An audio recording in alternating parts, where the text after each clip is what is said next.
ಆತ್ಮೀಯ ಸ್ನೇಹಿತರೆ, ಜೀವಸ್ವರೂಪನಾದ ಯೇಸುಕ್ರಿಸ್ತನ ಹೆಸರಿನಲ್ಲಿ ನಿಮ್ಮೆಲ್ಲರನ್ನು ಇಂದಿನ ಕಾರ್ಯಕ್ರಮಕ್ಕೆ ಸ್ವಾಗತಿಸುತ್ತೇವೆ. ಅಪೊಸ್ತಲರ ಕೃತ್ಯಗಳು ಎಂಬ ಪುಸ್ತಕದ ಅಧ್ಯಯನವು ನಮ್ಮ ನಂಬಿಕೆಯನ್ನು ಬಲಪಡಿಸುತ್ತಾ ನಮ್ಮಲ್ಲಿ ಸೇವಾಭಾರವನ್ನು ಹುಟ್ಟಿಸಿ ನಡೆಸುತ್ತಿದೆ. ದೇವರಿಗೆ ಸ್ತೋತ್ರವಾಗಲಿ. ಇಂದು ನಾವು ಅಪೊಸ್ತಲರ ಕೃತ್ಯಗಳ 17ನೇ ಅಧ್ಯಾಯದ 5ನೇ ವಚನದಿಂದ 23ನೇ ವಚನದಲ್ಲಿ ಕಂಡುಬರುವ ಹಿಂಸೆ ಬಂದರೂ ಪೌಲನ ಉತ್ಸಾಹ ಕುಗ್ಗಿ ಹೋಗಲಿಲ್ಲ. ಒಳ್ಳೆಯ ಗುಣದವರಾದ ಬೆರೋಯ ಸಭೆಯಲ್ಲಿ ಸೇವೆಯನ್ನು ಮಾಡಿ ತತ್ವಜ್ಞಾನಿಗಳಿಂದ ತುಂಬಿದ ಅಥೇನೆಯಲ್ಲಿ ಪೌಲನು ಸೇವೆಯನ್ನು ಪ್ರಾರಂಭಿಸಿದಾಗ ಜನರು ತೋರಿಸಿದ ಪ್ರತಿಕ್ರಿಯೆಗಳನ್ನು ತಿಳಿದುಕೊಳ್ಳೋಣ. ನಮ್ಮ ಅಧ್ಯಯನವನ್ನು ಈಗ ಪ್ರಾರಂಭಿಸೋಣ. ಕರ್ತನಲ್ಲಿ ಪ್ರೀತಿಯುಳ್ಳ ಸಹೋದರ ಸಹೋದರಿಯರೇ, ನಾನು ನಿಮಗೆ ಕೊಟ್ಟ ಆಜ್ಞೆಗಳಿಗೆ ಸರಿಯಾಗಿ ನೀವು ನಡೆದರೆ ನೀವು ನನ್ನ ಸ್ನೇಹಿತರು ಎಂಬುದಾಗಿ ಹೇಳಿದಂಥ ರಕ್ಷಕನಾದ ಯೇಸು ಕ್ರಿಸ್ತನ ಪರಿಶುದ್ಧವುಳ್ಳ ನಾಮದಲ್ಲಿ ನಿಮ್ಮೆಲ್ಲರನ್ನು ವಂದಿಸುತ್ತಾ ಇಂದಿನ ಕಾರ್ಯಕ್ರಮಕ್ಕೆ ಪ್ರೀತಿಯಿಂದ ಸ್ವಾಗತಿಸುತ್ತೇನೆ. ಪ್ರೀತಿಯುಳ್ಳ ದೇವಜನರೇ, ಅಪೊಸ್ತಲ ಕೃತ್ಯಗಳು ಪುಸ್ತಕದ ಅಧ್ಯಯನದಲ್ಲಿ ನೀವು ಅನೇಕ ಸತ್ಯಗಳನ್ನು ತಿಳಿದುಕೊಂಡಿದ್ದೀರಿ, ಆತ್ಮದಲ್ಲಿ ಬಲ ಹೊಂದಿರುವಿರಿ ಎಂಬುದಾಗಿ ನಾನು ನಂಬುತ್ತೇನೆ. ದೇವರ ನಡೆಸುವಿಕೆಗಾಗಿ ಆತನಿಗೆ ಸ್ತೋತ್ರ ಹೇಳೋಣ. ನಮ್ಮ ಧ್ಯಾನದಲ್ಲಿ ನಾವು ಮುಂದುವರಿಯೋಣ. ಅಪೊಸ್ತಲ ಕೃತ್ಯಗಳು 17ನೇ ಅಧ್ಯಾಯ 5ನೇ ವಚನವನ್ನು ಗಮನಿಸಿರಿ. ಅಲ್ಲಿ ಹೀಗೆ ಬರೆದದೆ: ಯಹೂದ್ಯರು ಹೊಟ್ಟೆ ಕಿಚ್ಚುಪಟ್ಟು ಪೇಟೆಯಲ್ಲಿ ತಿರುಗಾಡುವ ಕೆಲವು ಪೋಕರನ್ನು ಕರಕೊಂಡು ಬಂದು ಗುಂಪುಗೂಡಿಸಿ ಊರಲ್ಲಿ ಗದ್ದಲ ಎಬ್ಬಿಸಿ ಪೌಲ ಸೀಲರನ್ನು ಪಟ್ಟಣದ ಸಭೆಗೆದುರಿಗೆ ತರಬೇಕೆಂದು ಅವರನ್ನು ಹುಡುಕುತ್ತಾ ಯಾಸೋನನ ಮನೆಯ ಮೇಲೆ ಬಿದ್ದರು ಎಂಬುದಾಗಿ. ಪ್ರೀತಿಯುಳ್ಳ ದೇವಜನರೇ, ದುರದೃಷ್ಟವಶಾತ್ ಇಂದಿನ ಸಭೆಗಳಲ್ಲೂ ಇಂತಹ ಪೇಟೆಯಲ್ಲಿ ತಿರುಗಾಡುವ ಪೋಕರು ಇರುತ್ತಾರೆ. ಅನೇಕ ಬಾರಿ ಸಭೆಗಳಲ್ಲಿ ಆಗುವಂಥ ಅನೇಕ ಘಟನೆಗಳು ಕೂಡ ಇಂಥವರಿಂದಲೇ ಆಗುತ್ತದೆ. ಅಪೊಸ್ತಲ ಕೃತ್ಯಗಳು 17ನೇ ಅಧ್ಯಾಯ 6ನೇ ವಚನವನ್ನು ಗಮನಿಸೋಣ. ಅಲ್ಲಿ ಹೀಗೆ ನೋಡುತ್ತೇವೆ: ಅವರು ಸಿಕ್ಕದೇ ಹೋದದ್ದರಿಂದ ಆ ಜನರು ಯಾಸೋನನನ್ನು ಕೆಲವು ಮಂದಿ ಸಹೋದರರನ್ನು ಊರಿನ ಅಧಿಕಾರಿಗಳ ಬಳಿಗೆ ಎಳಕೊಂಡು ಹೋಗಿ, ಲೋಕವನ್ನು ಅಲ್ಲಕಲ್ಲೋಲ ಮಾಡಿದ ಆ ಮನುಷ್ಯರು ಇಲ್ಲಿಗೂ ಬಂದಿದ್ದಾರೆ ಅಂದರು ಎಂಬುದಾಗಿ. ಕರ್ತನಲ್ಲಿ ಪ್ರಿಯರೇ, ಈ ಮಾತನ್ನು ಒಂದು ಉತ್ಪ್ರೇಕ್ಷೆ ಅಥವಾ ಮಾತಿನ ಚಾತುರ್ಯವೆಂದು ಬದಿಗೆ ತಳ್ಳಬೇಡಿರಿ. ಅವರು ಲೋಕವನ್ನು ಅಲ್ಲಕಲ್ಲೋಲ ಮಾಡಿದವರು ಅಂದರೆ ಅದು ಒಂದು ಸತ್ಯ ಸಂಗತಿಯೇ. ಕ್ರೈಸ್ತತ್ವವು ಹಳೆ ರೋಮಾಯ ಸಾಮ್ರಾಜ್ಯವನ್ನು ಆವರಿಸಿದಾಗ ಅಲ್ಲಿ ಒಂದು ದೊಡ್ಡ ಕ್ರಾಂತಿಯೇ ಉಂಟಾಯಿತು. ಅದು ಬಹು ಗಂಭೀರ ಪರಿಣಾಮವನ್ನು ಬೀರಿತು. ಪ್ರಿಯರೇ, ಈ ದಿನಗಳಲ್ಲಿ ನಾವು ಹೆಚ್ಚಿನ ಕ್ರಾಂತಿಯನ್ನು ಕಾಣುವುದಿಲ್ಲ, ಬದಲಾಗಿ ತಪ್ಪಾದ ಮಾರ್ಗದಲ್ಲಿ ಬದಲಾವಣೆ ಕಾಣುತ್ತೇವೆ. ಕರ್ತನಾದ ಯೇಸುವಿನ ಕಡೆಗೂ ದೇವರ ವಾಕ್ಯದ ಕಡೆಗೂ ಜನರು ತಿರುಗಿಕೊಳ್ಳುವ ದೊಡ್ಡ ಕ್ರಾಂತಿ ಉಂಟಾಗದಿರುವುದು ದುರದೃಷ್ಟವೇ ಸರಿ. ನಮ್ಮ ದೇಶವು ಕಪಟತನದಿಂದ ತುಂಬಿದ್ದಾಗಿದೆ. ಕ್ರೈಸ್ತತ್ವವು ಈ ದಿನಗಳಲ್ಲಿ ಕೇವಲ ತೋರಿಕೆಗೆ ಮಾತ್ರ. ನಾವು ದೇವರ ವಾಕ್ಯದ ಕಡೆಗೂ ಜೀವಿಸುವ ಕ್ರಿಸ್ತನ ಕಡೆಗೂ ತಿರುಗಿಕೊಂಡು ಬರುವ ಅಗತ್ಯಕತೆ ಇರುತ್ತದೆ. ಇದು ಎಷ್ಟೋ ಪ್ರಾಮುಖ್ಯವಾಗಿದೆ. ಅಪೊಸ್ತಲ ಕೃತ್ಯಗಳು 17ನೇ ಅಧ್ಯಾಯ 7ನೇ ವಚನದಿಂದ 9ನೇ ವಚನದವರೆಗೆ ಗಮನಿಸಿರಿ. ಅಲ್ಲಿ ಹೀಗೆ ನೋಡುತ್ತೇವೆ: ಯಾಸೋನನು ಅವರನ್ನು ಸೇರಿಸಿಕೊಂಡಿದ್ದಾನೆ. ಅವರೆಲ್ಲರೂ ಯೇಸು ಎಂಬ ಬೇರೊಬ್ಬ ಅರಸನು ಇದ್ದಾನೆಂದು ಹೇಳಿ ಚಕ್ರವರ್ತಿಯ ಆಜ್ಞೆಗಳಿಗೆ ವಿರುದ್ಧವಾಗಿ ನಡೆಯುತ್ತಾರೆ ಎಂದು ಕೂಗಿದರು. ಪಟ್ಟಣದವರು, ಪಟ್ಟಣದ ಅಧಿಕಾರಿಗಳು ಈ ಮಾತುಗಳನ್ನು ಕೇಳಿ ಕಳವಳಪಟ್ಟು ಯಾಸೋನ ಮೊದಲಾದವರಿಂದ ಹೊಣೆ ತೆಗೆದುಕೊಂಡರು. ತೆಗೆದುಕೊಂಡ ಮೇಲೆ ಅವರನ್ನು ಬಿಟ್ಟರು ಎಂಬುದಾಗಿ.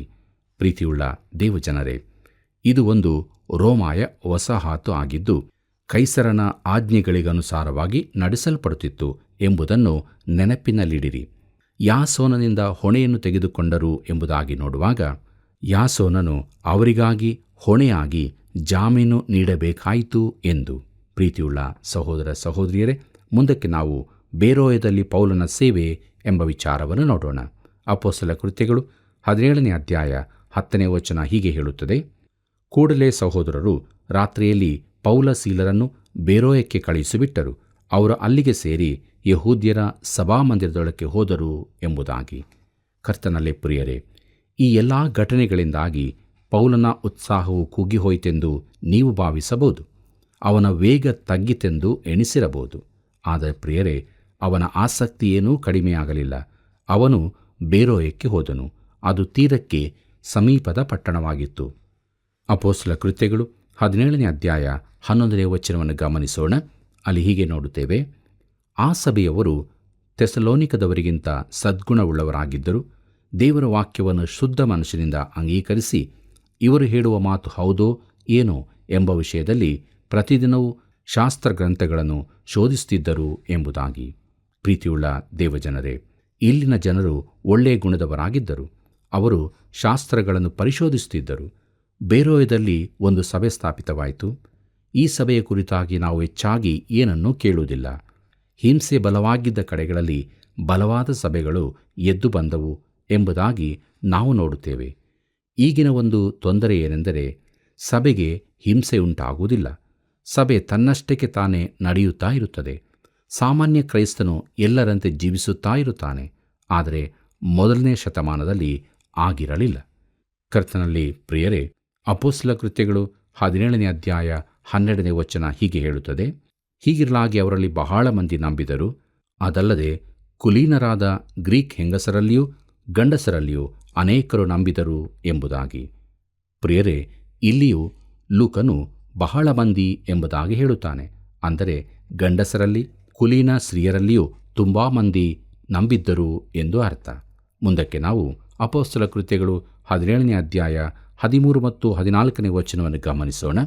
ಅಲ್ಲಿ ಹೀಗೆ ಬರೆದದೆ, ಆದರೆ ಪೌಲನು ಬೇರೋಯದಲ್ಲಿಯೂ ದೇವರ ವಾಕ್ಯವನ್ನು ಪ್ರಸಿದ್ಧಿಪಡಿಸುತ್ತಾನೆಂಬ ವರ್ತಮಾನವು ಥೆಸಲೋನಿಕದ ಯಹೂದ್ಯರಿಗೆ ತಿಳಿದು ಬಂದಾಗ ಅವರು ಅಲ್ಲಿಗೂ ಬಂದು ಜನರ ಗುಂಪುಗಳನ್ನು ರೇಗಿಸಿ ಕಲಕಿದರು. ಕೂಡಲೇ ಸಹೋದರರು ಪೌಲನನ್ನು ಸಮುದ್ರದ ತನಕ ಹೋಗುವುದಕ್ಕೆ ಕಳುಹಿಸಿಕೊಟ್ಟರು. ಆದರೆ ಸೀಲನು ತಿಮೋತಿಯನು ಅಲ್ಲೇ ನಿಂತರು ಎಂಬುದಾಗಿ. ಪ್ರಿಯರೇ, ಪೌಲನು ತನ್ನ ತಂಡದ ಇತರರು ಇಲ್ಲದೆ ಒಬ್ಬನೇ ತನ್ನ ಪ್ರಯಾಣವನ್ನು ಇಲ್ಲಿ ಮುಂದುವರಿಸಿದನು. ಮುಂದಕ್ಕೆ ನಾವು ಅಥೇನೆಯಲ್ಲಿ ಪೌಲನ ಸೇವೆ ಎಂಬುದನ್ನು ಗಮನಿಸೋಣ. ಅಪೊಸ್ತಲ ಕೃತ್ಯಗಳು 17ನೇ ಅಧ್ಯಾಯ 15ನೇ ವಚನವನ್ನು ಗಮನಿಸಿರಿ. ಅಲ್ಲಿ ಹೀಗೆ ನೋಡುತ್ತೇವೆ, ಪೌಲನನ್ನು ಸಾಗ ಕಳಿಸಿದವರು ಅವನನ್ನು ಅಥೇನೆಯವರೆಗೂ ಕರೆದುಕೊಂಡು ಹೋಗಿ ಸೀಲನನ್ನು ತಿಮೋಥೆಯನನ್ನು ಕೂಡಿದ ಮಟ್ಟಿಗೆ ಬೇಗ ನನ್ನ ಬಳಿಗೆ ಬರಹೇಳಿರಿ ಎಂಬ ಅಪ್ಪಣೆಯನ್ನು ಅವನಿಂದ ಹೊಂದಿ ಹೊರಟು ಹೋದರು ಎಂಬುದಾಗಿ. ಕರ್ತನಲ್ಲಿ ಪ್ರಿಯರೇ, ಪೌಲನು ಅಥೇನೆಗೆ ಹೋಗುತ್ತಾನೆ. ಅಲ್ಲಿ ಅವನು ಸೀಲ ತಿಮೋಥೆಯರಿಗಾಗಿ ಕಾಯುತ್ತಾನೆ. ಬಹುಶಃ ಅವನು ಅವರಿಗೆ, ನೀವು ಥೆಸಲೋನಿಕದ ವಿಶ್ವಾಸಿಗಳನ್ನು ನೋಡಿ ಬನ್ನಿರಿ, ಅಲ್ಲಿನ ಸಭೆ ಹೇಗೆ ಮುಂದುವರಿಯುತ್ತದೆಂದು ಗಮನಿಸಿರಿ, ಬಳಿಕ ಬೇರೋಯದ ವಿಶ್ವಾಸಿಗಳು ನೋಡಿರಿ ಎಂಬುದಾಗಿ ಹೇಳಿ ಆನಂತರ ಅಥೇನೆಯಲ್ಲಿ ನನ್ನನ್ನು ಸೇರಿಕೊಳ್ಳಿರಿ ಎಂದು ಹೇಳಿರಬಹುದು. ಪ್ರಿಯರೇ, ಮುಂದಕ್ಕೆ ನಾವು ಅಪೊಸ್ತಲ ಕೃತ್ಯಗಳು 17ನೇ ಅಧ್ಯಾಯ 16ನೇ ವಚನವನ್ನು ಗಮನಿಸೋಣ. ಅಲ್ಲಿ ಹೀಗೆ ಬರೆದದೆ, ಪೌಲನು ಅವರಿಗೋಸ್ಕರ ಅಥೇನೆಯಲ್ಲಿ ಕಾದುಕೊಂಡಿರುವಾಗ ಆ ಪಟ್ಟಣದಲ್ಲಿ ಎಲ್ಲೆಲ್ಲಿಯೂ ವಿಗ್ರಹಗಳೇ ಇರುವುದನ್ನು ನೋಡಿ ಅವನ ಮನಸ್ಸು ಅವನೊಳಗೆ ಕುದಿಯಿತು ಎಂಬುದಾಗಿ. ಪ್ರೀತಿಯುಳ್ಳ ದೇವಜನರೇ, ಅಥೇನೆಯು ಜಗತ್ತಿನ ಸಾಂಸ್ಕೃತಿಕ ಕೇಂದ್ರವಾಗಿತ್ತು. ಅಥೇನೆಯ ವಿಚಾರ ಒಬ್ಬನು ಯೋಚಿಸುವಾಗ ಸಂಸ್ಕೃತಿಗಳ ಕುರಿತಾಗಿಯೇ ಯೋಚನೆ ಬರುತ್ತದೆ. ಆದರೆ ಆ ಪಟ್ಟಣವು ವಿಗ್ರಹಾರಾಧನೆಯಿಂದ ತುಂಬಿತ್ತು. ಅಪೊಸ್ತಲ ಕೃತ್ಯಗಳು 17ನೇ ಅಧ್ಯಾಯ 17ನೇ ವಚನವನ್ನು ಗಮನಿಸೋಣ. ಅಲ್ಲಿ ಹೀಗೆ ಬರೆದದೆ, ಆದದರಿಂದ ಅವನು ಸಭಾಮಂದಿರದಲ್ಲಿ ಯಹೂದ್ಯರ ಮತ್ತು ಯಹೂದ್ಯ ಮತಾವಲಂಬಿಗಳ ಸಂಗಡಲೂ ಪ್ರತಿದಿನ ಪೇಟೆಯಲ್ಲಿ ಕಂಡುಬಂದವರ ಸಂಗಡಲೂ ವಾದಿಸಿದನು ಎಂಬುದಾಗಿ. ಪ್ರಿಯರೇ, ಪೌಲನು ಗುಡಾರಗಳನ್ನು ಮಾಡುವವನು. ಆದ್ದರಿಂದ ಅಲ್ಲಿರುವಾಗ ಅವನು ಗುಡಾರಗಳನ್ನು ಮಾಡುತ್ತಾ ಜನರ ಸಂಗಡ ಕರ್ತನಾದ ಯೇಸುವಿನ ವಿಚಾರವಾಗಿ ಮಾತನಾಡುತ್ತಿದ್ದಿರಬಹುದು. ಜನರಲ್ಲಿ ಆಸಕ್ತಿ ಹುಟ್ಟತೊಡಗಿತು. ಮುಂದಕ್ಕೆ ನಾವು ಅಪೊಸ್ತಲ ಕೃತ್ಯಗಳು 17ನೇ ಅಧ್ಯಾಯ 18ನೇ ವಚನವನ್ನು ನೋಡೋಣ. ಅಲ್ಲಿ ಹೀಗೆ ಬರೆದದೆ, ಇದಲ್ಲದೆ ಎಪಿಕೂರಿಯರು, ಸ್ತೋಯಿಕರು ಎಂಬ ತತ್ವ ವಿಚಾರಕರಲ್ಲಿ ಕೆಲವರು ಅವನ ಸಂಗಡ ಚರ್ಚೆ ಮಾಡಿದರು. ಅವರಲ್ಲಿ ಕೆಲವರು, ಈ ಮಾತಾಳಿ ಏನು ಹೇಳಬೇಕೆಂದಿದ್ದಾನೆ ಅಂದರು. ಅವನು ಯೇಸುವಿನ ವಿಷಯವಾಗಿಯೂ ಸತ್ತವರು ಎದ್ದು ಬರುವರೆಂಬ ವಿಷಯವಾಗಿಯೂ ಸಾರುತ್ತಿದ್ದರಿಂದ ಇವನು ಅನ್ಯದೇಶದ ದೆವ್ವಗಳನ್ನು ಪ್ರಸಿದ್ಧಿಪಡಿಸುವವನಾಗಿ ತೋರುತ್ತಾನೆಂದು ಬೇರೆ ಕೆಲವರು ಹೇಳಿದರು ಎಂಬುದಾಗಿ. ಪ್ರೀತಿಯುಳ್ಳ ದೇವಜನರೇ, ಎಪಿಕೂರಿಯರ್ನವರ ತತ್ವವು ಬೋಧಾಸಕ್ತಿಯಾದಾಗಿತ್ತು. ಸ್ತೋಯಿಕರು ವಿಗ್ರಹದಲ್ಲಿ ನಂಬಿಕೆ ಇಟ್ಟವರು. ಎಪಿಕೂರಿಯನವರ ಪ್ರಕಾರ ನೀವು ಭೋಗವನ್ನು ಬೇಕಾದಂತೆ ಅನುಭವಿಸಿರಿ, ಆ ಮೂಲಕ ಮಾಂಸದ ಇಚ್ಛೆಯನ್ನು ಜಯಿಸಬಹುದು ಎಂದು ಹೇಳುವರಾಗಿದ್ದರು.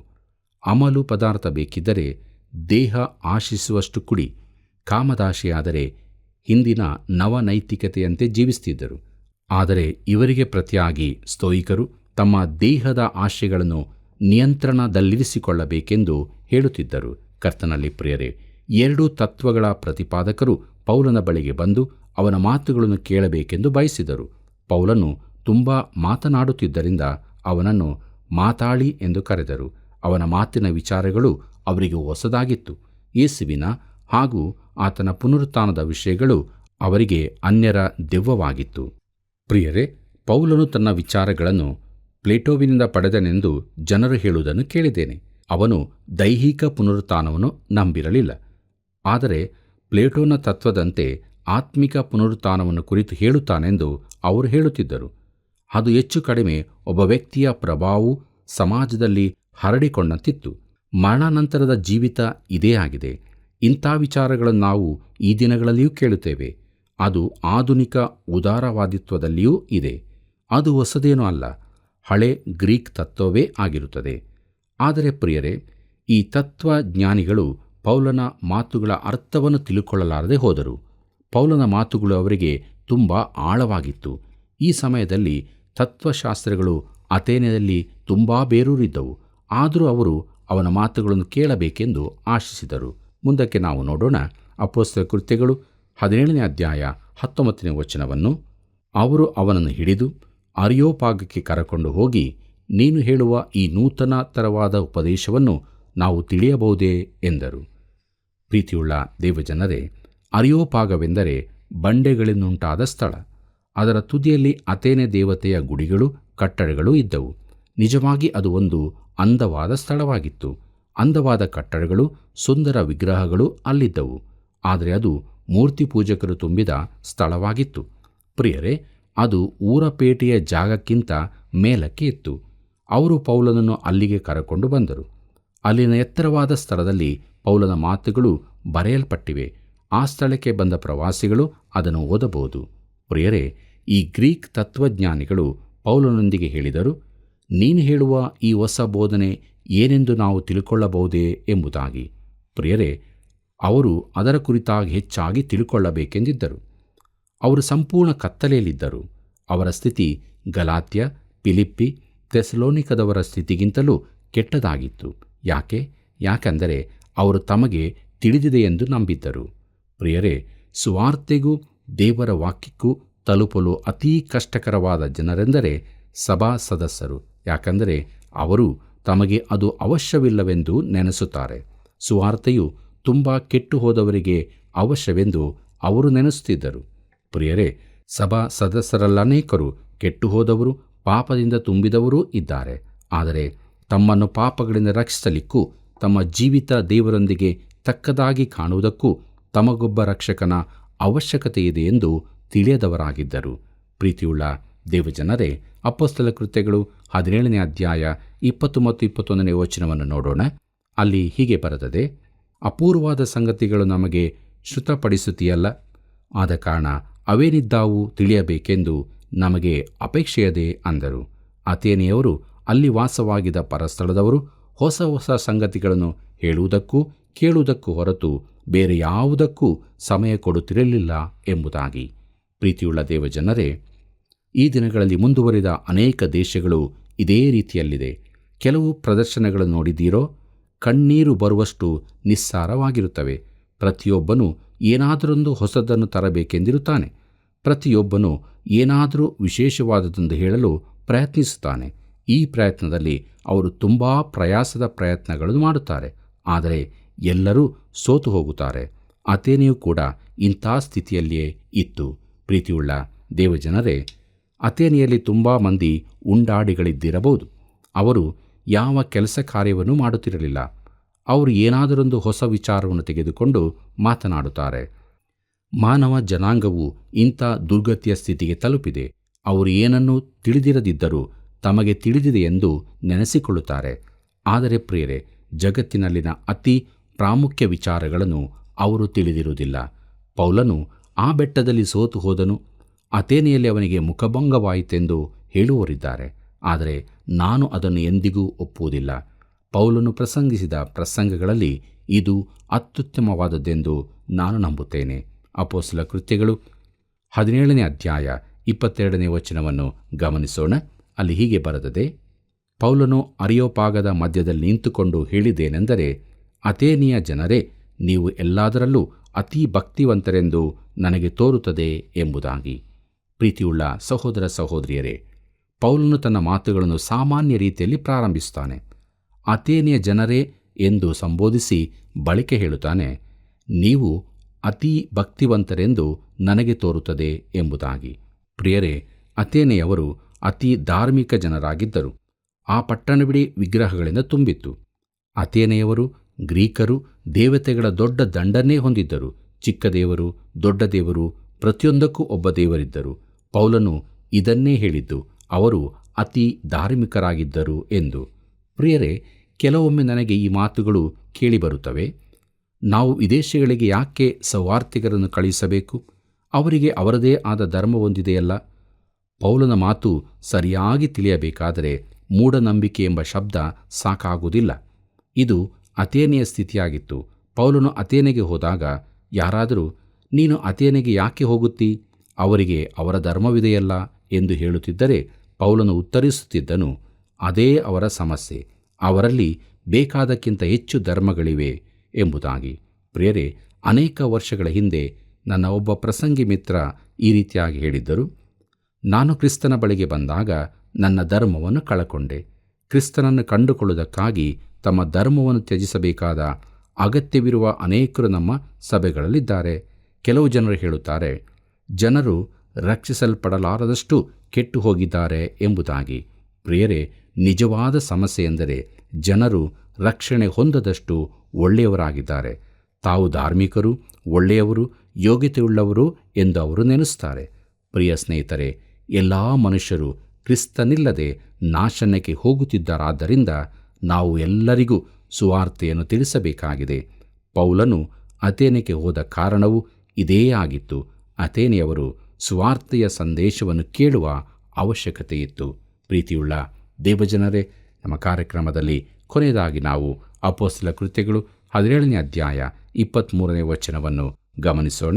ಅಲ್ಲಿ ಹೀಗೆ ಬರೆದದೆ, ನಾನು ನಿಮ್ಮ ಪಟ್ಟಣದಲ್ಲಿ ತಿರುಗಾಡುತ್ತಾ ನೀವು ಪೂಜಿಸುತ್ತಿರುವ ದೇವತಾ ಪ್ರತಿಮೆಗಳನ್ನು ಚೆನ್ನಾಗಿ ನೋಡುತ್ತಾ ಇದ್ದಾಗ ಒಂದು ಬಲಿಪೀಠವು ನನ್ನ ಕಣ್ಣಿಗೆ ಬಿತ್ತು. ಅದರ ಮೇಲೆ ತಿಳಿಯದ ದೇವರಿಗೆ ಎಂದು ಬರೆದಿತ್ತು. ಆದ ಕಾರಣ ನೀವು ಯಾವುದನ್ನು ತಿಳಿಯದೆ ಪೂಜಿಸುತ್ತೀರೋ ಅದನ್ನೇ ನಿಮಗೆ ತಿಳಿಯಪಡಿಸುತ್ತೇನೆ, ಕೇಳಿರಿ ಎಂಬುದಾಗಿ. ಕರ್ತನಲ್ಲಿ ಪ್ರಿಯರೇ, ಅಥೇನೆಯಲ್ಲಿ ಪೌಲನು ತನ್ನ ಪ್ರಸಂಗವನ್ನಾರಂಭಿಸುತ್ತಾ ಅಥೇನೆಯ ಜನರೇ ಎಂದು ಹೇಳಿ ಬಳಿಕ ತನ್ನ ಮಾತುಗಳನ್ನು ಮುಂದುವರಿಸುತ್ತಾನೆ. ನಾನು ನಿಮ್ಮ ದೇವತಾ ಪ್ರತಿಮೆಗಳನ್ನು ನೋಡುತ್ತಿದ್ದೆನು. ಅವರು ಪೂಜಿಸುತ್ತಿದ್ದ ವಿಗ್ರಹಗಳನ್ನು, ವೇದಿ ಗುಡಿಗಳನ್ನು ಅವನು ನೋಡಿದನು. ಅಥೇನೆಯರ ಕನ್ಯಾದೇವತೆಯಾದ ಅಥೇನೆಗಾಗಿ ಪಾರ್ಥೆನಾನ್ ಎಂಬ ಗುಡಿಯು ಅತಿ ಸುಂದರವಾದದ್ದಾಗಿತ್ತು. ಅಲ್ಲಿ ಎಲ್ಲ ಕಡೆಯೂ ವಿಗ್ರಹಗಳಿದ್ದವು. ಪೌಲನು ಹೇಳಿದನು, ನಾನು ಇದೆಲ್ಲವನ್ನು ನೋಡಿದೆ ಮತ್ತು ವಿಗ್ರಹಗಳ ನಡುವೆ ಒಂದು ಬಲಿಪೀಠದ ಮೇಲೆ ತಿಳಿಯದ ದೇವರಿಗೆ ಎಂದು ಬರೆದಿದ್ದನ್ನು ನೋಡಿದೆ ಎಂಬುದಾಗಿ. ಪ್ರಿಯರೇ, ತಿಳಿಯದ ದೇವರಿಗೆ ಒಂದು ವೇದಿ ಅಂದರೆ ಅಥೇನೆಯವರು ವಿಶಾಲ ಮನಸ್ಸಿನವರಾಗಿದ್ದಾರೆಂಬುದನ್ನು ಇದು ತೋರಿಸುತ್ತದೆ. ಅವರು ಯಾರನ್ನೂ ಬಿಟ್ಟು ಬಿಡಲು ಮನಸ್ಸು ಮಾಡಲಿಲ್ಲ. ಯಾರಾದರೂ ಅಥೇನೆಗೆ ಬಂದು, ನನ್ನ ದೇವರಿಗೆ ನಿಮ್ಮಲ್ಲಿ ಬಲಿಪೀಠ ಇಲ್ಲವಲ್ಲ, ಯಾಕೆ ಎಂದು ಕೇಳಿದರೆ, ಈ ಪೀಠವು ನಿಮ್ಮ ದೇವರಿಗಾಗಿ ಕಟ್ಟಿದ್ದು ಎಂದು ಅವರು ಹೇಳಬಹುದಿತ್ತು. ಇದರಿಂದಾಗಿ ಒಬ್ಬ ಅಪರಿಚಿತನೂ ಕೂಡ ಈ ಬಲಿಪೀಠದ ಮೇಲೆ ಬಲಿಯರ್ಪಿಸಿ ಇದು ತನ್ನ ದೇವರಿಗಾಗಿ ಎಂದು ತಿಳಿಕೊಳ್ಳಬಹುದಿತ್ತು. ಪ್ರೀತಿಯುಳ್ಳ ದೇವಜನರೇ, ಇಲ್ಲವೇ ತಮಗೆ ತಿಳಿಯದ ಒಬ್ಬ ದೇವರೂ ಇದ್ದಾನೆಂದು ಅವರು ಭಾವಿಸಿದ್ದರು. ಅನೇಕ ವಿಗ್ರಹಾರಾಧಕರು ಭಾವಿಸುವುದೇನೆಂದರೆ ತಮ್ಮ ವಿಗ್ರಹ ಪೂಜೆ ಹಿಂದೆ ಒಬ್ಬ ಜೀವಿಸುವ ನಿಜ ದೇವರು ಇದ್ದಾನೆ ಎಂದು. ಆತನ ವಿಷಯವಾಗಿ ಅವರಿಗೆ ಏನೂ ತಿಳಿದಿಲ್ಲ ಮತ್ತು ಅವನ ಬಳಿಗೆ ಹೇಗೆ ಹೋಗುವುದೆಂದು ತಿಳಿದಿಲ್ಲ. ತಮ್ಮ ಬಹು ಇಂದಿನ ಪೂರ್ವಜರು ಈ ದೇವರನ್ನು ಆರಾಧಿಸಿದರೆಂಬ ನೆನಪು ಅವರಿಗಿದೆ. ಇದು ಒಂದು ಕಾರಣವಿರಬಹುದು. ಪ್ರೀತಿಯುಳ್ಳ ದೇವಜನರೇ, ಪೌಲನು ತನ್ನ ಸಂದೇಶಕ್ಕೆ ಇದನ್ನೇ ಆಧಾರವಾಗಿ ಉಪಯೋಗಿಸ್ತಾನೆ. ಈ ತಿಳಿಯದ ದೇವರ ಕುರಿತಾಗಿ ತಾನು ಅವರೊಂದಿಗೆ ಮಾತನಾಡಲಿದ್ದೇನೆಂದು ಅವನು ಹೇಳುತ್ತಾನೆ. ಪ್ರಿಯರೇ, ಅವರಿಗೆ ತಿಳಿಯದ ಈ ದೇವರ ಕುರಿತಾಗಿ ತಾನು ತಿಳಿಸುತ್ತೇನೆಂದು ಹೇಳುತ್ತಾನೆ. ಇದು ಮೊದಲಿನ ಮಾತಿನಷ್ಟು ಸೌಜನ್ಯದಾಗಿರಲಿಲ್ಲ. ಅಥೇನೆಯವರು ತಮಗೆ ಎಲ್ಲವೂ ತಿಳಿದಿದೆ ಎಂದು ಭಾವಿಸಿದ್ದರು. ಪ್ರಿಯರೇ, ಈ ತತ್ವಜ್ಞಾನಿಗಳ ತಂಡ ಅಥೇನೆಯಲ್ಲಿ ಸೇರಿ ಬಂದು ತುಂಬ ಚರ್ಚೆ ಮಾಡಿದರು. ಈಗಲೂ ಇಂಥ ತತ್ವಶಾಸ್ತ್ರಿಗಳನ್ನು ಅಲ್ಲಲ್ಲಿ ನೋಡುತ್ತೇವೆ. ಈಗ ಪೌಲನು ಅವರ ಸಂಗಡ ಅವರು ತಿಳಿಯದ ದೇವರ ಕುರಿತಾಗಿ ಮಾತನಾಡುತ್ತಾನೆ. ಆತನು ಯಾರು? ಎಲ್ಲದಕ್ಕಿಂತ ಮೊದಲು ಆತನು ಸೃಷ್ಟಿಯ ದೇವರಾಗಿದ್ದಾನೆ. ಪ್ರೀತಿಯುಳ್ಳ ದೇವಜನರೇ, ಈ ವಾಕ್ಯ ಭಾಗದ ಮುಂದಿನ ವಿಚಾರಗಳನ್ನು ನಾವು ಮುಂದಿನ ಕಾರ್ಯಕ್ರಮದಲ್ಲಿ ತಿಳಿದುಕೊಳ್ಳಲಿದ್ದೇವೆ. ದೇವರು ನಮ್ಮನ್ನು ಇಲ್ಲಿವರೆಗೆ ನಡೆಸಿದ್ದಾನೆ. ಅನೇಕ ಸತ್ಯಗಳನ್ನು, ಅನೇಕ ವಿಷಯಗಳನ್ನು ಆತನು ನಮಗೆ ತಿಳಿಯಪಡಿಸಿದ್ದಾನೆ. ಆತನ ನಾಮಕ್ಕೆ ಮಹಿಮೆಯಾಗಲಿ. ನಾವು ಕಲಿತಂಥ ವಿಚಾರಗಳನ್ನು ನಮ್ಮದಾಗಿ ಮಾಡಿಕೊಂಡು ನಮ್ಮ ಹೃದಯದಲ್ಲಿ ಜೀವವುಳ್ಳ ದೇವರಿಗೆ ಪ್ರಥಮ ಸ್ಥಾನವನ್ನು ಕೊಟ್ಟವರಾಗಿ, ಯೇಸು ಕ್ರಿಸ್ತನಿಂದ ನಾವು ರಕ್ಷಣೆಯನ್ನು ಸಂಪಾದನೆ ಮಾಡಿಕೊಂಡವರಾಗಿ, ದೇವರ ಆತ್ಮನ ಬಲದಲ್ಲಿ ಯೇಸು ಕ್ರಿಸ್ತನು ಪ್ರತಿಷ್ಠಿಸಿದಂಥ ಜೀವವುಳ್ಳ ಮಾರ್ಗದಲ್ಲಿ ಆತನನ್ನು ಆರಾಧಿಸುತ್ತಾ ಮುಂದೆ ಮುಂದೆ ಸಾಗೋಣ. ಹೀಗಾಗುವಂತೆ ದೇವರು ತಾನು ನಮಗೆ ಸಹಾಯ ಮಾಡಿ ನಡೆಸಲಿ. ಕರ್ತನ ಕೃಪೆಯು ಸದಾ ನಿಮ್ಮ ಸಂಗಡ ಇರಲಿ. ಪ್ರಿಯರೇ, ಸದ್ಗುಣವುಳ್ಳವರಾದ ಬೆರೋಯ ಸಭೆಯವರಂತೆ ನಾವು ಕೇಳುವ ಸಂದೇಶಗಳನ್ನು ಶಾಸ್ತ್ರ ಗ್ರಂಥಗಳಲ್ಲಿ ಶೋಧಿಸುವುದು ಒಳ್ಳೆಯದು. ಇದರಿಂದಾಗಿ ದುರ್ಬೋಧನೆಗಳಿಂದ ನಾವು ನಮ್ಮನ್ನು ತಪ್ಪಿಸಿಕೊಳ್ಳಬಹುದು. ದೇವರ ವಾಕ್ಯ ಧ್ಯಾನವು ನಮ್ಮ ಬುದ್ಧಿಯನ್ನು ಬೆಳಗಿಸುತ್ತದೆ. ತತ್ವಜ್ಞಾನವು ದೇವರ ಬಳಿಗೆ ನಮ್ಮನ್ನು ನಡೆಸಲಾರದು. ಆದುದರಿಂದ ನಾವೆಲ್ಲರೂ ದೈವಿಕ ಜ್ಞಾನದಿಂದ ತುಂಬಿದವರಾಗಿ ಸ್ಥಿರ ಚಿತ್ತದ ಜೀವಿತವನ್ನು ಜೀವಿಸಿ ದೇವರನ್ನು ಮಹಿಮೆಪಡಿಸೋಣ. ಪ್ರಾರ್ಥನೆ ಮಾಡೋಣ. ಮಹಾಜ್ಞಾನಿಯಾದ ತಂದೆಯೇ, ನಿನ್ನ ನಾಮಕ್ಕೆನಂತ ಸ್ತೋತ್ರ. ಕರ್ತನೇ, ನಿನ್ನ ಭಯವೇ ಜ್ಞಾನಕ್ಕೆ ಮೂಲ. ಹೌದು ದೇವ, ಲೋಕದಲ್ಲಿ ಇಂದು ನೋಡುವುದಾದರೆ ಎಲ್ಲ ಕಡೆಯೂ ಆಧುನಿಕತೆ, ತಂತ್ರಜ್ಞಾನಗಳು, ಅನೇಕ ರೀತಿಯ ಜ್ಞಾನಗಳು ತುಂಬಿ ಹೋಗಿವೆ. ಜನರು ಅದನ್ನು ಹಿಡಿಯಲು ಓಡೋಡಿ ಹೋಗುತ್ತಿದ್ದಾರೆ. ಹೌದು ಸ್ವಾಮಿ, ಅದರ ಅಂತ್ಯ ಫಲವು ಕೇವಲ ಗಲಿಬಿಲಿ, ಸಮಾಧಾನ ಇಲ್ಲದ ಜೀವಿತ, ಅಶಾಂತಿ ಇಂಥದೇ ತುಂಬಿದೆ ಕರ್ತನೆ. ನಮಗಾದರೂ ಸ್ವಾಮಿ, ನಿನ್ನ ಸತ್ಯವಾಕ್ಯಗಳಿಂದ ನಿಜವಾದ ಜ್ಞಾನ ಎಂಬುದು ಯಾವುದು ಎಂಬುದನ್ನು ತೋರಿಸಿಕೊಟ್ಟಿದ್ದೆ. ಇದರ ಮೂಲಕವಾಗಿ ನಾವು ಕರ್ತನೆ ಸಮಾಧಾನಕರವಾದ ನಿಜವಾದ ಶಾಂತಿಯ ಆನಂದದ ಜೀವಿತವನ್ನು ಜೀವಿಸಲು ನಮಗೆ ಕೃಪೆಯನ್ನು ಅನುಗ್ರಹಿಸು. ಎಲ್ಲ ಮಹಿಮೆ ನಿನ್ನೊಬ್ಬನಿಗೆ ಉಂಟಾಗಲಿ. ಯೇಸು ಸ್ವಾಮಿಯ ಮುದ್ದುನಾಮದಲ್ಲಿ ಈ ಪ್ರಾರ್ಥನೆಯನ್ನು ಬೇಡಿ ಹೊಂದಿದ್ದೇವೆ ಕರ್ತನೆ, ಆಮೇನ್. ಪ್ರಿಯರೇ, ಸತ್ಯವೇದ ಅಧ್ಯಯನದಲ್ಲಿ ನೀವು ಪಡೆಯುವ ಸಂತೋಷವು ಇತರರೂ ಹೊಂದಿಕೊಳ್ಳಬೇಕೆಂಬ ಆಶೆಯು ನಿಮಗಿದೆಯೋ? ಹಾಗಾದರೆ ಈಗಲೇ ನಮಗೊಂದು ಕರೆ ಮಾಡಿರಿ. ನಾವು ಒಟ್ಟಾಗಿ ಅನೇಕರನ್ನು ದೇವರ ಬಳಿಗೆ ನಡೆಸೋಣ. ವಂದನೆಗಳು.